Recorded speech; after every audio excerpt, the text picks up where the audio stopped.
लगभग 48 मिनट का भाषण सुनने के बाद नेटो और कहाँ पहुंचाया, लेकिन मेरा भाषण सिर्फ बजट पे ही केंद्रित रखूंगा। किसी भी स्टेट को अपना आर्थिक व्यवस्था के लिए own tax revenue, non tax revenue, divisible pool में से शेयर और लोन्स के आधार पर वेज एंड मीन्स अपना मेंटेन करता है। राजस्थान सरकार के अभी बजट जो पास हुआ,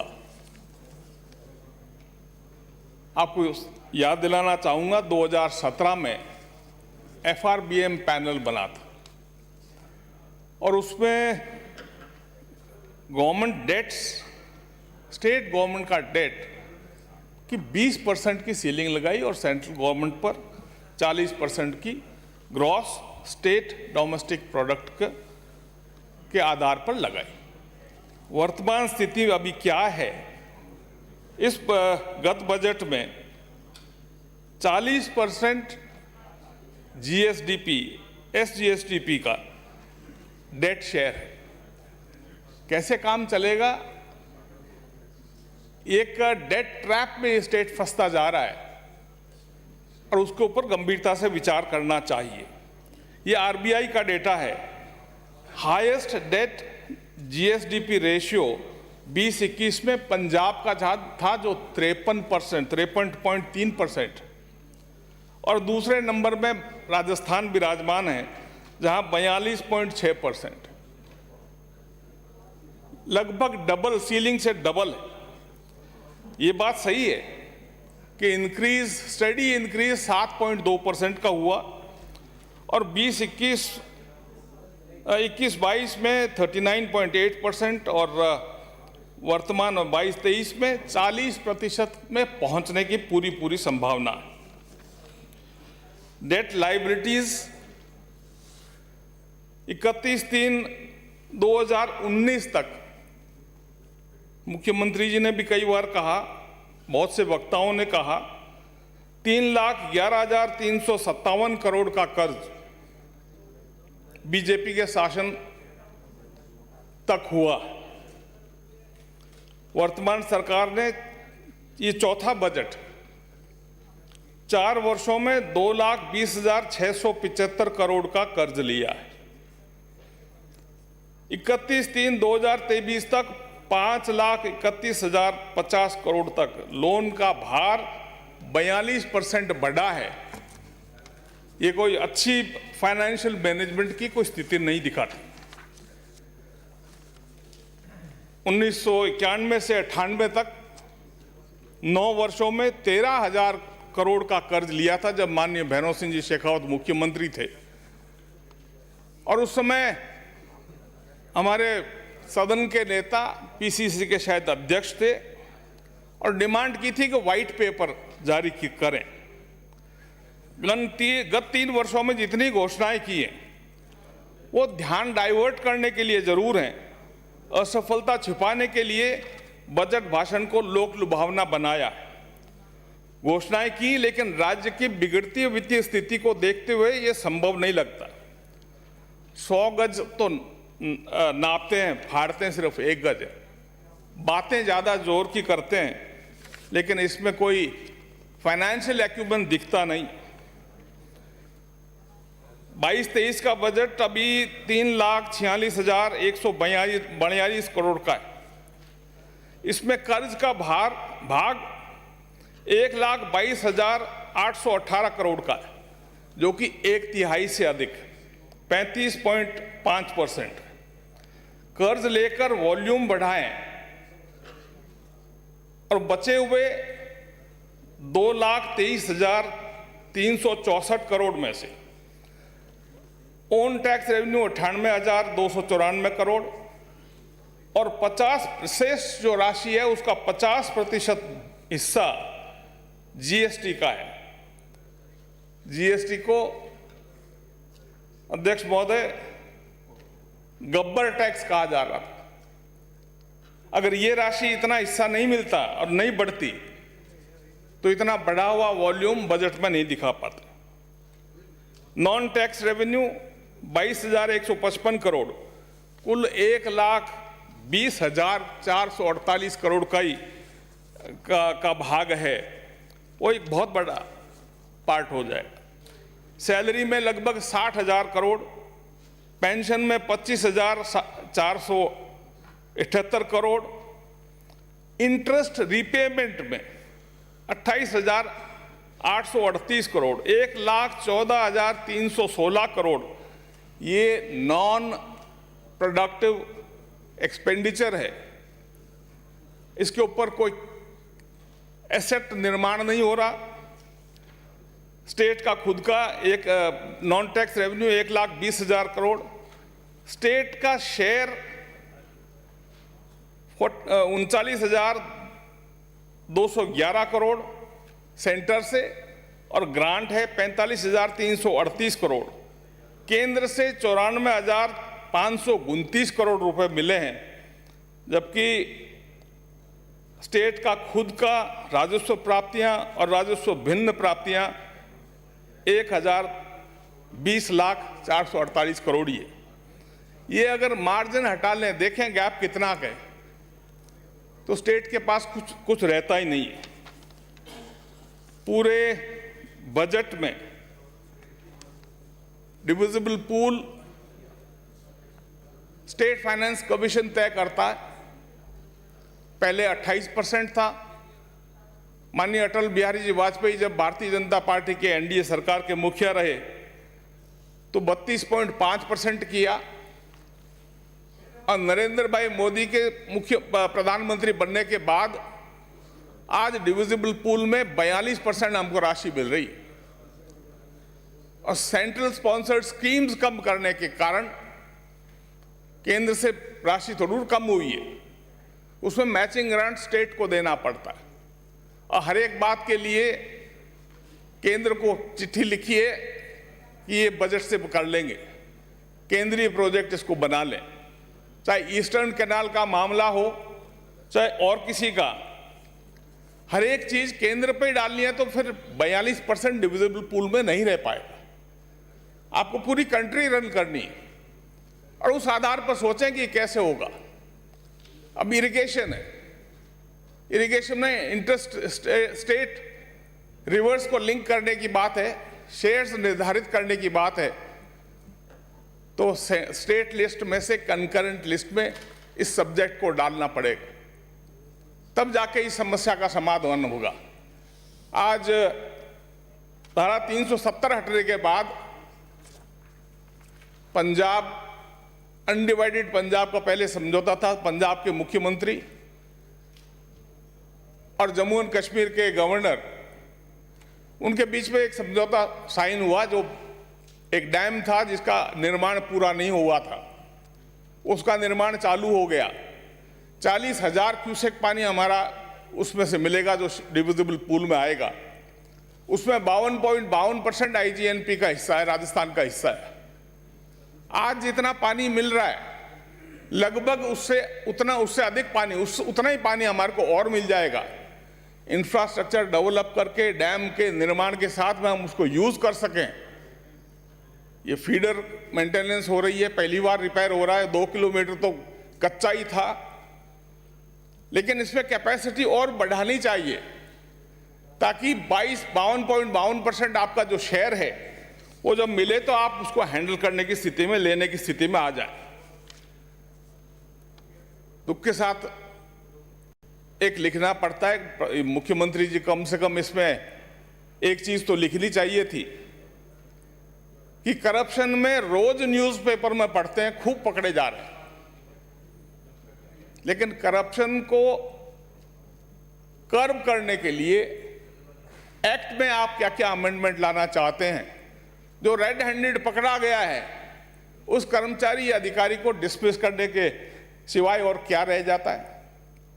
वो 20 साल मुकदमा लड़कर वापस नौकरी में भी आने की कोशिश करेगा और सारे रिटायरमेंट पोस्ट रिटायरमेंट बेनिफिट्स भी लेना चाहेगा। Termination of services is the only answer. मैं सोचता था कि सदन के नेता शायद इसके लिए बिल लाते, लेकिन नहीं ला रहे। पेंशन और बेनिफिट्स हैं पोस्ट रिटायरमेंट, ये भी हटना चाहिए था। मैं आपको एक उदाहरण देना चाहता हूं।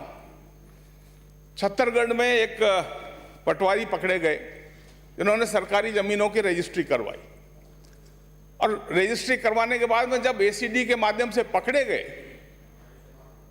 पकड़ने के बाद उसने, मैं जानता था, एक कार्यकर्ता हमारे गए उनके पास और मिले, जब कहा कि 3 करोड़ रुपया मैंने कमाया, इसमें सारी जिंदगी नौकरी कर लूंगा तो 3 करोड़ रुपए नहीं कमा सकता, 2-3 साल जेल में रह जाऊंगा, कोई फर्क नहीं पड़ता।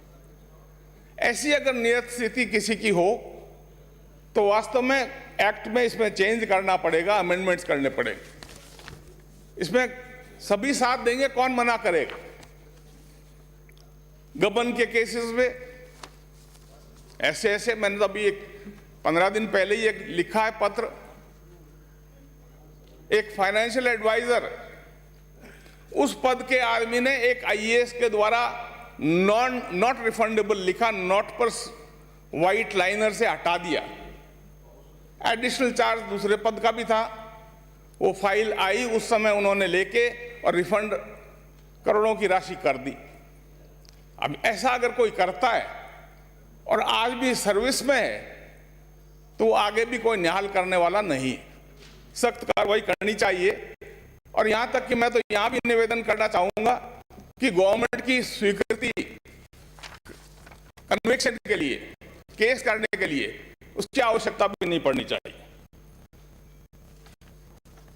महाराणा प्रताप के बारे में एक कमेंट किया गया, वो सोर्स क्या है कमेंट का? क्या अपने देश को आजाद रखना एक सियासी लड़ाई है? क्या महाराणा प्रताप ने सियासी लड़ाई की थी? सोर्सेज आपके जितने भी हैं, मोहम्मद गजनवी के 1022 से 23 के बीच में ऑथर है वीडी माचन। उस किताब को पढ़ेंगे तो मिडिवल हिस्ट्री ऑफ इंडिया का 7 पेजेस में मोहम्मद गजनवी के चरित्र का बारे में बताया, बहुत अच्छा चरित्र बताया। थे क्या? लुटेरे। सोर्सेज क्या है? चाहे आईने अकबरी हो, चाहे मुगलों के समय में जितने भी लिखे हुए हैं, तारीखे फिरोज शाही, ताजुल मासिर, ये सैकड़ों बुक्स हैं। उसी का ट्रांसलेशन अंग्रेजी भाषा में हिंदी में हुआ और उसी का आधार मानकर हमने बच्चों को भी पढ़ाना शुरू कर दिया, खुद ने भी पढ़ना शुरू कर दिया। उसी आधार पर कह रहे हैं, तब तो मेरे को कुछ नहीं कहना, अदरवाइज ये शर्मनाक बात नहीं कहनी चाहिए। आत्मसम्मान से सरोवर होने वाला हर राजस्थानी का इस प्रकार से आघात नहीं करना चाहिए था। मुख्यमंत्री जी ने राजस्थान हॉर्टिकल्चर मिशन शुरू किया, एक अच्छी शुरुआत है। सब्सिडी 50% से 75% की है, स्वागत योग्य है। इंडिविजुअल तारबंदी पर भी अनुदान दिया, ये पहली बार हुआ है। चाहे जहां पर ब्लू बुल या नीलगाय से और से परेशानी है, आवारा पशुओं से परेशानी है, उससे निजात मिलेगी। इंदिरा गांधी कैनाल के मरम्मत का भी बहुत अच्छा प्रोजेक्ट दिया है, चल रहा है काम, पिछले साल भी चालू था। लेकिन लेवल्स का ध्यान अभी भी उतनी गंभीरता से, जो स्थायी मुटाम है उससे लेवल से अगर आप देखेंगे तो वाटर ओवरहेड जो कम से कम होना चाहिए 1 फुट का होना चाहिए हर मोगे का, उससे कम होगा तो किसान को नुकसान होगा। उन शिकायतों का निराकरण के लिए भी कोई न कोई मैकेनिज्म डेवलप करना चाहिए। एक और निवेदन करना चाहूंगा सभापति महोदय, आजकल प्रचलन हुआ है डीएलसी रेट से अधिक राशि में रजिस्ट्री कराने का। जयपुर का मेरे को ध्यान है कि डीएलसी मीटिंग में हमने पूछा था, 27% रजिस्ट्री ऐसी हुई हैं जिन पे डीएलसी रेट से अधिक बिल्डर्स ने लिया है। एक केस में तो 9 लाख की प्रॉपर्टी थी, 50 लाख में रजिस्ट्री कराइए, 80% तक लोन उसको मिल जाएगा। तो हींग लगे ना फिटकड़ी, रंग अच्छा का अच्छा आ जाएगा उसके लिए तो, लेकिन वो एनपीए होगा तो छोड़ देगा उस प्रॉपर्टी को, आप नीलाम कर दो। और उससे वो पब्लिक का पैसा है, बैंक का, एनपीए बढ़ने का एक बहुत बड़ा कारण ये बन रहा है। इसके बारे में भी मुख्यमंत्री जी को सोचना चाहिए और कोई न कोई रेमेडियल मेजर्स निकालने चाहिए। मेडिकल एंड हेल्थ डिपार्टमेंट, हमारे पूर्व वक्ता साधुचे से आए काफी कुछ कह रहे थे। फ्री टेस्ट और बढ़ाएं, ये तो अच्छा है, बहुत अच्छा कदम है गरीबों के लिए तो, लेकिन इंफ्रास्ट्रक्चर उतना बढ़ा दिया क्या? सीएचसीज में डायलिसिस होगा, इतने नेफ्रोलॉजिस्ट को आपने एम्प्लॉय कर लिया क्या? क्यों, डायलिसिस भी एक स्पेशलिटी है, हर एक डॉक्टर नहीं कर पाएगा।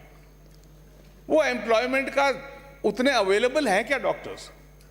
सीएचसीज में अभी तक इतने अवेलेबल नहीं है जहां तक मेरी जानकारी। पीएम केयर से इतनी राशि मिली, बहुत इंस्ट्रूमेंट्स मिले,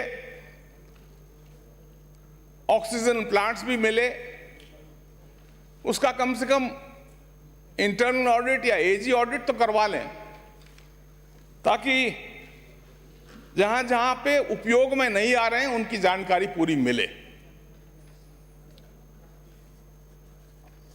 सभापति महोदय, फ्री मेडिकेशन, फ्री वैक्सीनेशन की बात आई।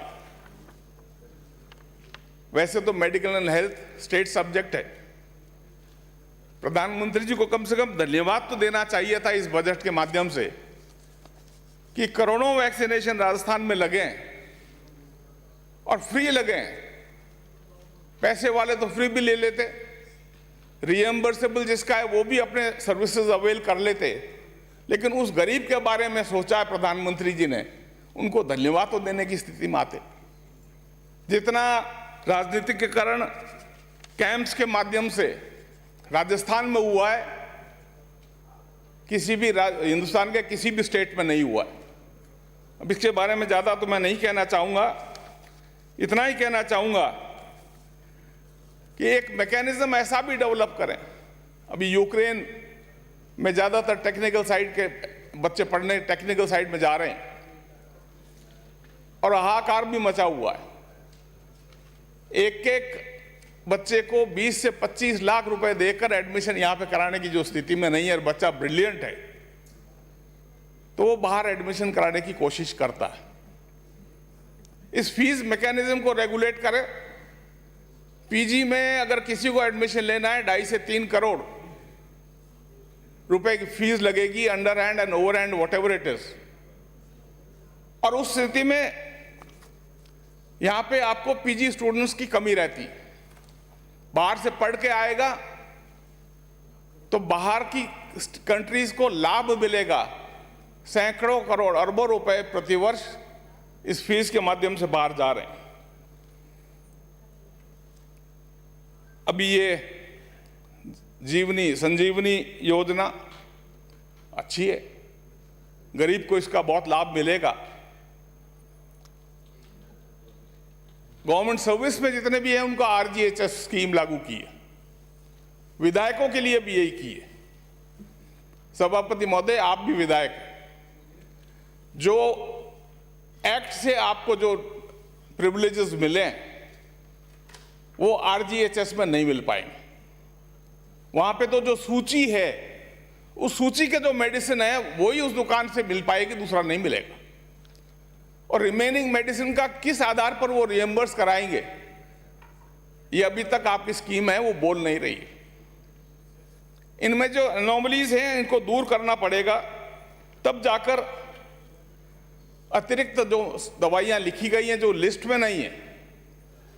फ्री मेडिसिन की बात कह रहे थे सादुल शहर से आने वाले माननीय सदस्य, 2008 में उस फाइल पे मेरा लिखा हुआ है कि अगर 15% आप और बजट दे दें मेडिसिन के लिए, तो फ्री इंडोर पेशेंट को फ्री मेडिसिन हम प्रोवाइड कर सकेंगे जेनेरिक।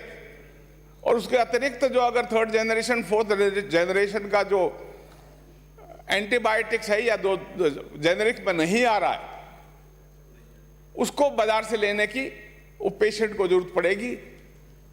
उसी फाइल को आगे लेकर इंडोर एंड आउटडोर दोनों को फ्री किया।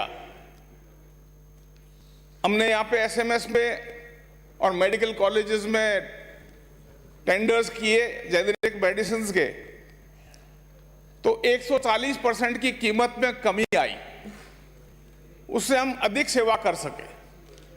चित्तौड़ और बांसवाड़ा में जेनेरिक मेडिसिन लगभग मैं हेल्थ मिनिस्टर था, कंपलसरी की, और उसके आधार पर गरीब को लाभ मिला। और उसी आधार पर आगे इसको एक्सपेरिमेंट करने के बाद पूरे राजस्थान में लागू किए।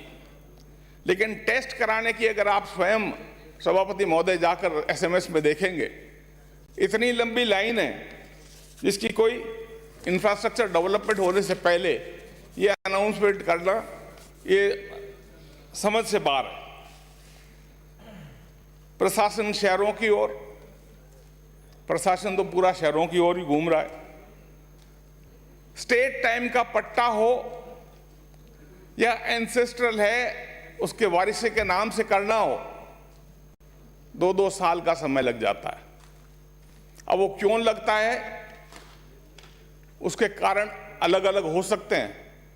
जहां कोई घालमेल नहीं है, प्योर एंड सिंपल वही राइट वही टाइटल जो हमारा पहले का था वो आगे पास ऑन करना, तो उसको सिंप्लीफाई और करना चाहिए, ज्यादा समय नहीं लगना चाहिए। जितना ज्यादा समय लगेगा उतना ही ये लगेगा कि यहां पे भ्रष्टाचार की बू आएगी। सभापति महोदय, बजट में बहुत सी बातें हैं जिसके बारे में और कहना चाहिए। एग्रीकल्चर बजट, वो 11 पॉइंट्स देने के बाद में एग्रीकल्चर बजट हो गया। 100 करोड़ आपने डिग्गियों के लिए दिया, वो 100 करोड़ से कितने पॉइंट्स बनेंगे? 15,000 किसानों को लाभान्वित करें। 15,000 कितनी बड़ी आबादी है।